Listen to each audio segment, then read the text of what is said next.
O que acontece quando aquele seu paciente decide agendar um exame, uma consulta, mas ele pergunta primeiro o preço? E aí, quando você responde o preço, o que que ele faz? Some.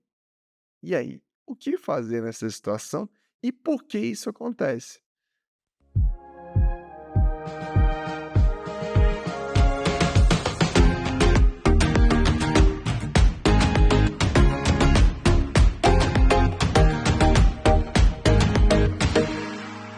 Olá, sou o Rafa Gaetano e nesse vídeo eu vou te explicar por que que o seu paciente some depois que você dá o preço da consulta. O primeiro grande ponto é que eu quero te contar uma história para você entender isso de forma bem clara por que que de fato acontece. Imagina o seguinte: um homem saiu para comprar um capacete e alguém disse para ele que o melhor capacete era o capacete X para usar na moto. E assim ele saiu a procurar aquele capacete X. Chegando na loja de moto, ele perguntou o preço do capacete. E assim foi dado o preço.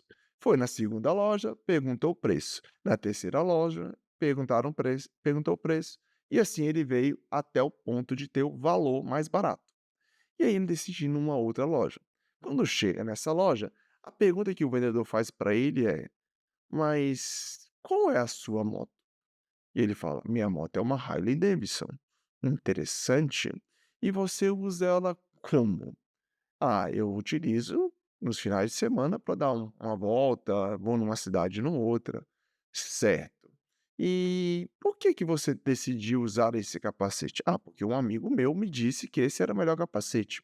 "Deixa eu te dizer uma coisa, esse capacete ao qual te indicou esse seu amigo, provavelmente ele deve ter uma moto esportiva, pois é um capacete para quem passa dos 200 quilômetros por hora.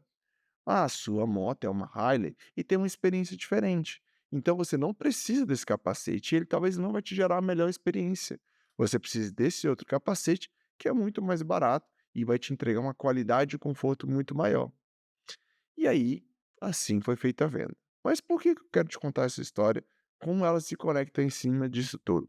Quando o seu paciente está decidindo agendar uma consulta com o seu time de agendamento, ele não está simplesmente agendando uma consulta por agendar. Ele tem uma necessidade, uma dor, um desejo a ser sanado.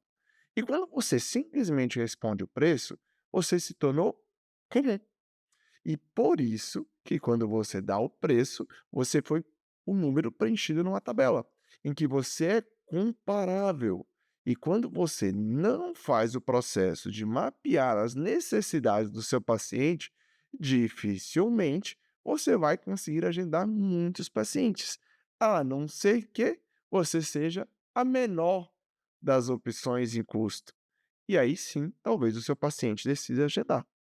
Mas se você virar o jogo e entender a necessidade, e aí sim oferecer a melhor solução para o seu paciente, você se torna diferente. E dessa forma você não é comparável. Quando você não é comparável, foge o fator de tomada de decisão racional. E aí, por que que a gente precisa olhar isso? Porque as decisões são emocionais e não racionais. Quando a decisão é racional, você não tem diferencial algum. Quando você vai abastecer o combustível do seu carro e você tem 2 postos da mesma bandeira e ali tem um preço de 10 centavos mais barato do que o outro, você vai nos 10 centavos, porque é commodity, é igual, é o mesmo produto, a mesma qualidade, o mesmo tudo. Então você precisa se diferenciar no processo. E como estamos cada vez mais num cenário de concorrência entre médicos, entre clínicas, chegou a hora de separar os meninos dos profissionais.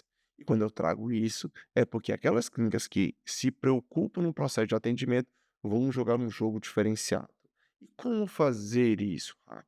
A primeira coisa é treinar o seu time de secretária, seu time de atendimento, para que eles entendam que o papel deles não é agendar consulta, e sim resolver problemas, dores e necessidade de pessoas que possuem dores ou desejos. Por isso se chama paciente.